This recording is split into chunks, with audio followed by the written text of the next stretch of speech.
You will hear a number of recordings. After each recording, you will have to answer questions based on what you hear. Before you listen, you have time to read the instructions and questions. All recordings will be played once only. The test consists of 4 sections. At the end of the test, you will have 10 minutes to transfer your answers to an answer sheet. Section 1. You will hear a woman calling a local community centre to ask about its facilities and activities. First, you have some time to look at questions 1 to 4.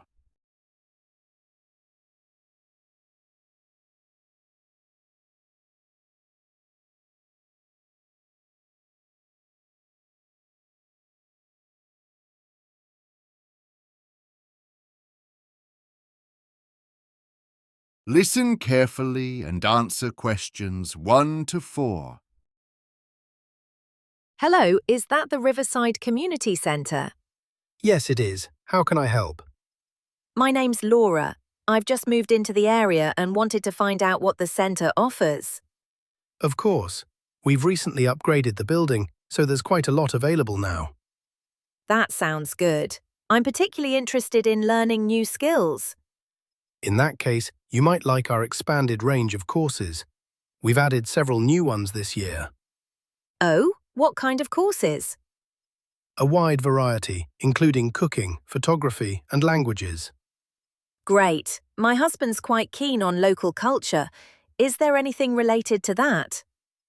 Yes, we've created a small exhibition area focusing on the heritage of the town and nearby villages. That would really interest him. Also, if you need a quiet place, we now have a multi-purpose room. It's mainly used for workshops, but when it's free, people can use it for study or reading. That's useful. I work from home, so a quiet space is hard to find. Exactly. And if you have teenagers, we've recently set up a section designed especially for young adults, with novels and graphic fiction. I do have a son that age. He'll like that. Before you hear the rest of the conversation, you have some time to look at questions 5 to 10.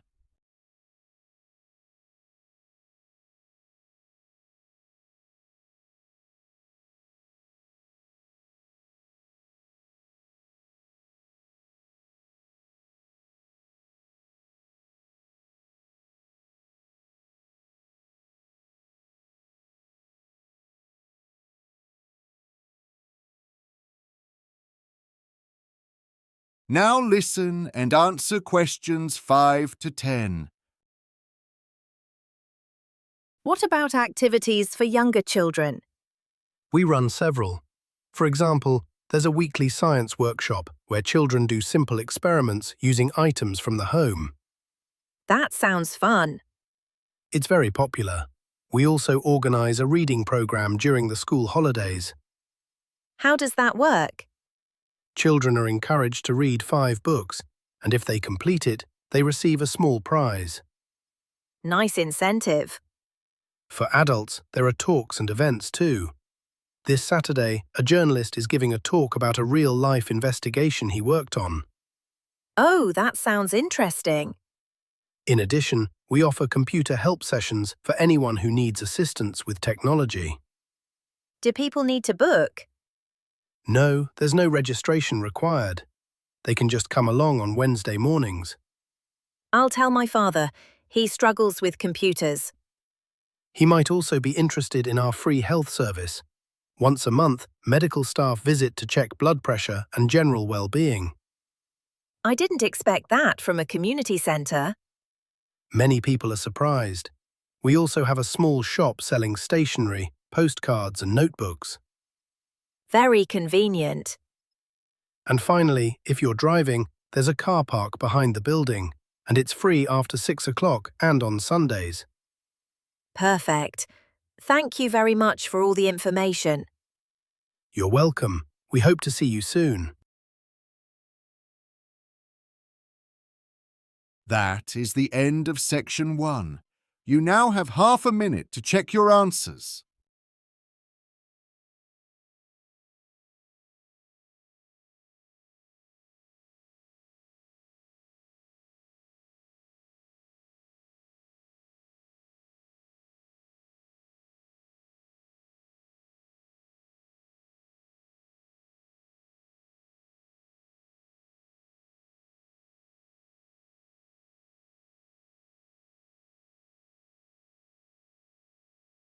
Section 2. You will hear part of a talk given to new staff at a large education services company about a range of specialized learning programs they offer. First, you have some time to look at questions 11 to 17.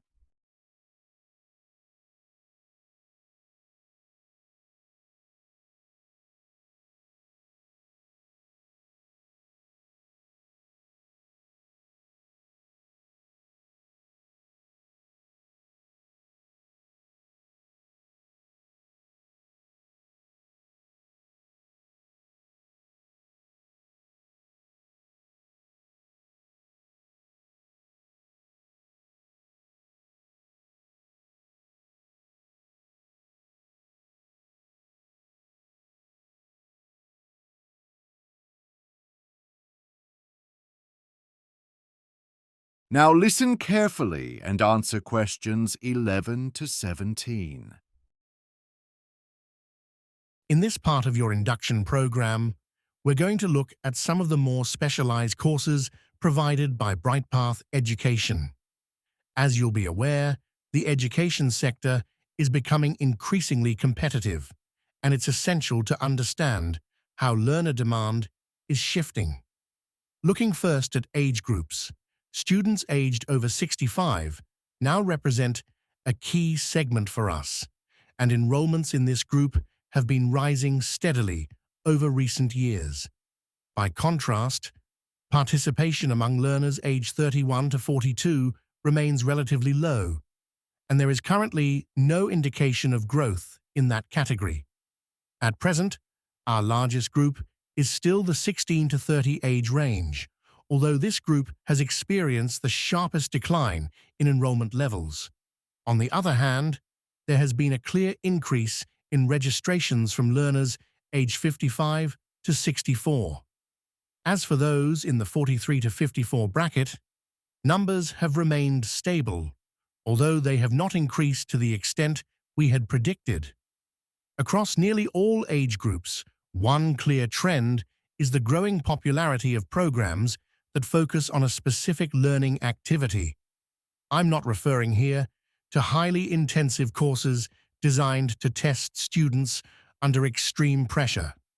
Instead, these programs typically involve creative or practical subjects, such as writing, design, or music. These courses are not necessarily cheaper than standard programs and are often more expensive. However, they are frequently delivered in smaller centers, which allows participants to engage more closely with the local community and culture. Many learners describe this aspect as one of the most rewarding features. While developing a new skill is certainly important, feedback suggests that the strongest attraction is the opportunity to form long-term connections with other people who share similar interests. Let me now give you a few examples of our specialist programs. Our creative writing courses are currently offered at 4 centers across Spain and Portugal. They attract learners of all levels, from complete beginners to experienced writers. We already have a strong team of tutors, and this year we will be recruiting several additional instructors, enabling us to expand the number of classes available at each location.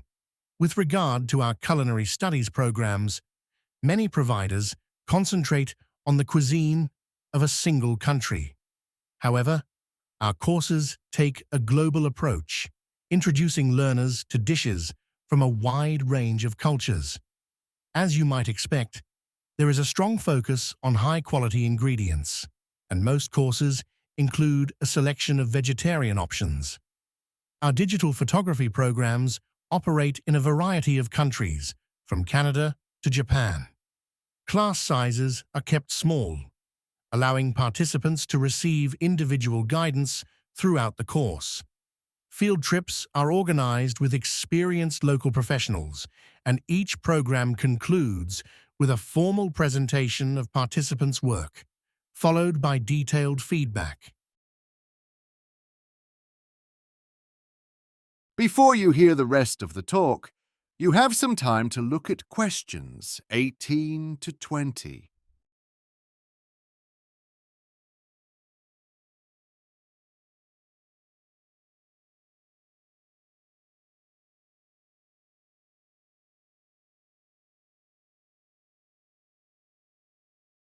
Now listen and answer questions 18 to 20. Finally, I'd like to tell you about our health and well-being programs. In Germany and Austria, we run one-week courses focused on overall physical well-being, suitable for participants of all ages and fitness levels. Each learner begins with a personal assessment, after which an individual plan is developed. In addition to improving physical health, many participants report a significant reduction in stress. In Cyprus, we offer a 2-week program designed for learners who wish to address issues related to weight management. Alongside tailored nutritional guidance, one of the most popular features is that all exercise sessions are conducted outdoors by the sea, which participants find far more motivating than indoor facilities. Lastly, we run several programs in Chile, including a highly popular cycling course. All equipment is provided, and routes are adapted to suit different ability levels. One particular program has been specifically designed for families, and this option consistently attracts strong interest. That brings us to the end of today's session. Thank you for your attention.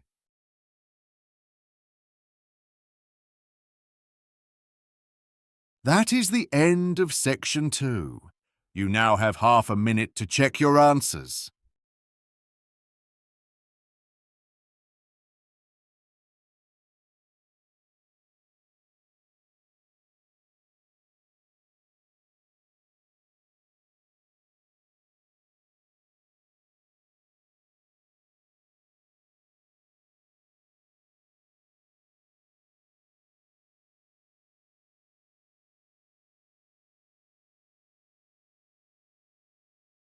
Section 3. You will hear 2 environmental science students called Laura and Ben discussing a project on urban green spaces that they are preparing for a university course. First, you have some time to look at questions 21 to 26.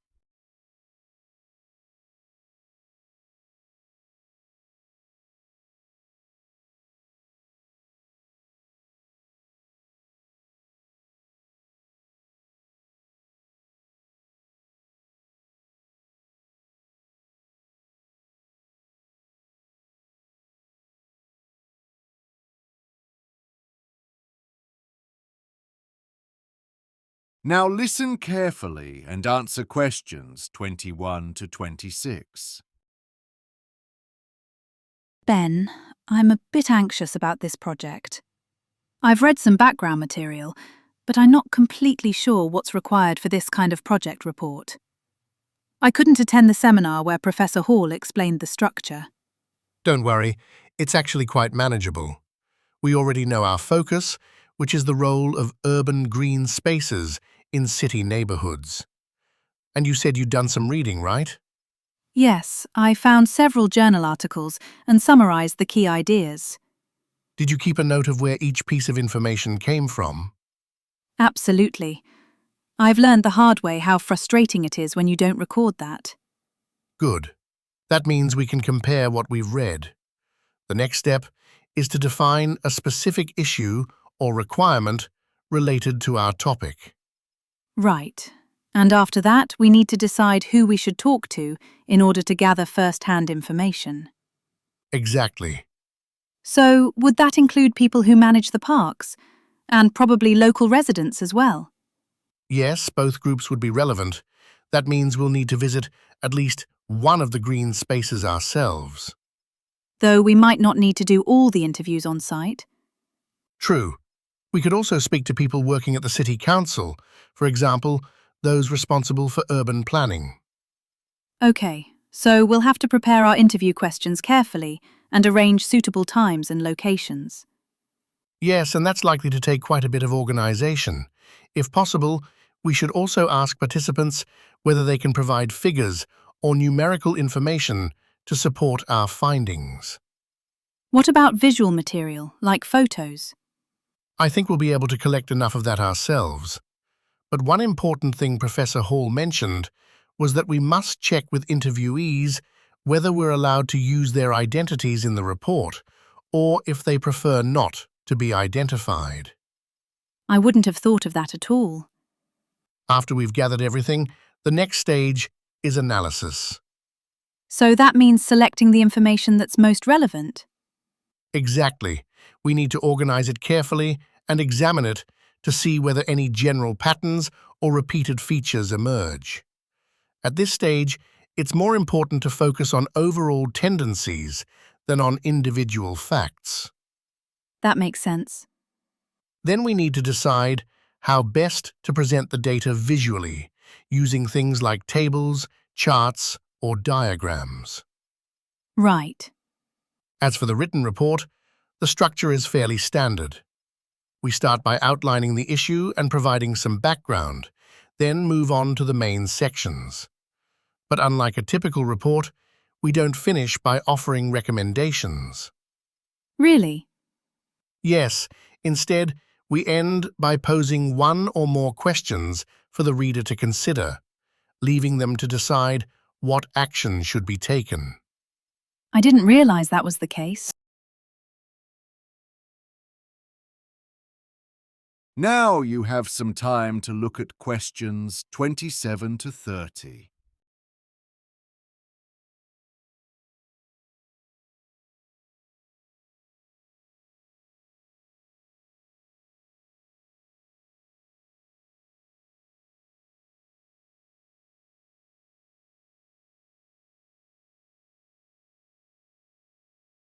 Now listen and answer questions 27 to 30. So, the main issue we're investigating in our project is why many urban green spaces are underused by local residents. We'll learn more from our interviews, but I did come across an online report suggesting that one reason might be poor public transport links. I saw that too, but the report was written several years ago. Since then, new bus routes have been introduced, so I'm not sure that explanation still applies. Personally, I think the spaces themselves have a lot to offer, but you wouldn't necessarily know that from the council's website. It's not very engaging. Yes, it's quite dull, and doesn't really encourage people to visit. Another idea I read about was building a small community centre next to one of the parks. That's interesting. If we look into that, what kind of information would we need? First of all, who would actually use it? It would also be useful to know what types of visitors currently come to the park, such as families with children or elderly residents. We'd probably need to talk to park staff to get accurate data on that. Yes, and if we're considering a community centre, we should also examine possible disadvantages. Obviously, the cost would be significant. True, but it might still be worthwhile in the long term. However, since the park is protected land, any new building would require special approval, which could be difficult to obtain. Especially because the most practical location would be near the main entrance. Exactly. Still, it could have a positive effect on the surrounding neighbourhood. At the moment, the area feels quite lifeless. Many young adults move away as soon as they finish their education, leaving mainly children and retired people behind. That's a good point. Another aspect we could investigate is the environmental impact of increased visitor numbers. Yes, right now people can walk wherever they like. But if more visitors start coming, there might need to be restrictions, such as limiting access to designated paths. And staff or volunteers would be required to make sure those rules are followed. That's definitely something we could include. That's definitely something we could include.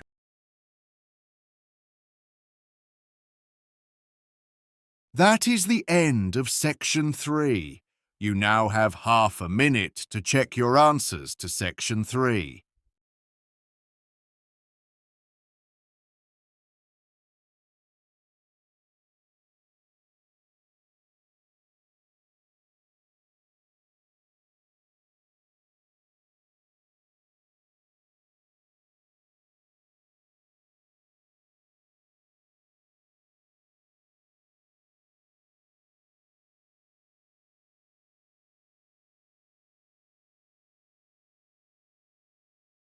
Section 4. You will hear a lecturer on a public health course discussing how changes in modern lifestyles affect sleep patterns. First, you have some time to look at questions 31 to 40.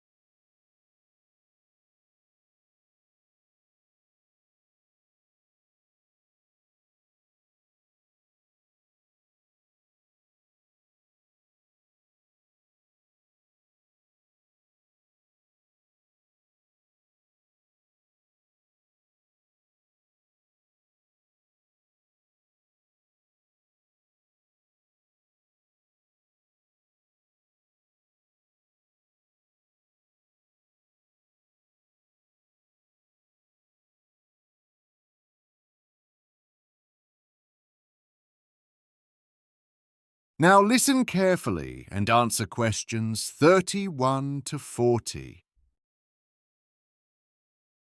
Okay, so in the previous sections, we talked about how social and technological developments influence our daily routines. Now I'd like to focus on one specific aspect of this: sleep. Sleep is a biological process that is essential for both physical and mental health. It's controlled by a complex interaction between hormones, brain activity, and environmental cues such as light and darkness. One hormone that plays a crucial role here is melatonin. Melatonin is naturally produced by the brain, and it helps regulate our sleep-wake cycle. Under normal conditions, melatonin levels rise in the evening when it gets dark, making us feel sleepy. However, in recent decades, average sleep duration has decreased significantly in many parts of the world. One major reason for this is increased exposure to artificial light, particularly from electronic devices. Light emitted from screens, such as smartphones, tablets, and laptops, interferes with melatonin production. As a result, people may feel alert even late at night, which delays the onset of sleep. Initially, researchers believed that this problem mainly affected adults who worked long hours.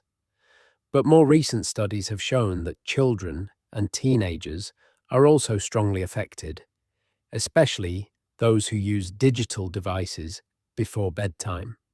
So, a researcher called Daniel Kruger has been investigating how disrupted sleep patterns influence cognitive performance. Rather than focusing on extreme cases like sleep deprivation, he's interested in more subtle effects. These include changes in attention span, decision-making ability, and emotional regulation. For example, even small reductions in sleep quality can affect memory consolidation, which is the process by which the brain stores new information. Kruger is particularly interested in how sleep habits formed during adolescence may persist into adulthood. During this developmental stage, the brain is still undergoing significant changes, making it especially sensitive to environmental factors.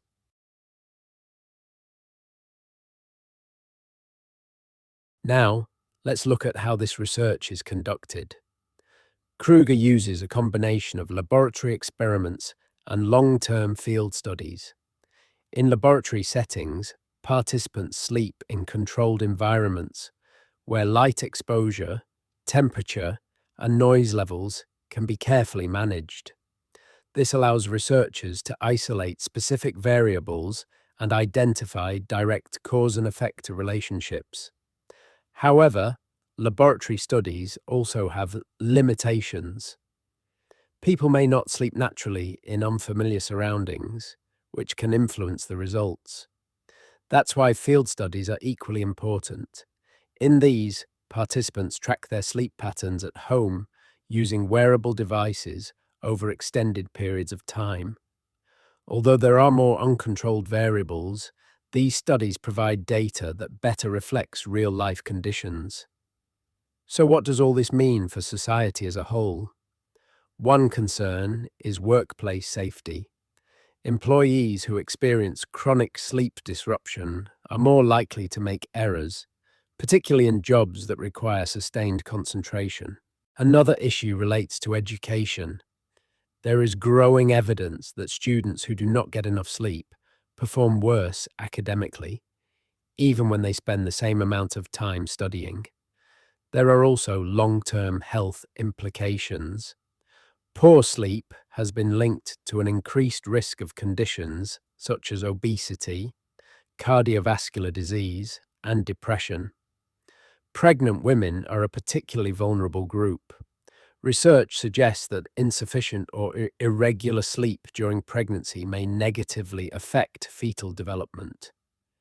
In response to these findings, some governments are considering public health campaigns aimed at improving sleep awareness. These include recommendations on screen use, work schedules, and school start times. However, implementing such changes often involves economic costs and social adjustments.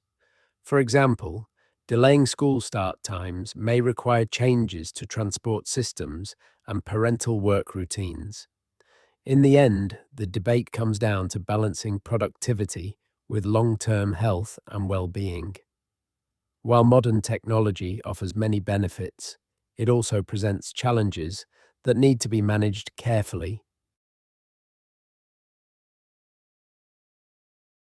That is the end of section 4. You now have half a minute to check your answers.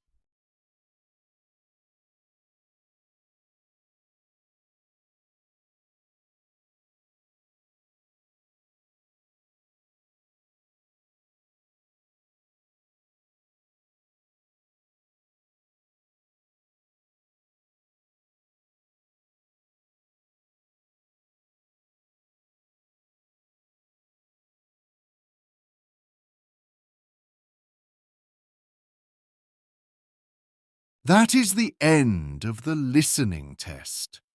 In the IELTS test, you would now have 10 minutes to transfer your answers to the answer sheet.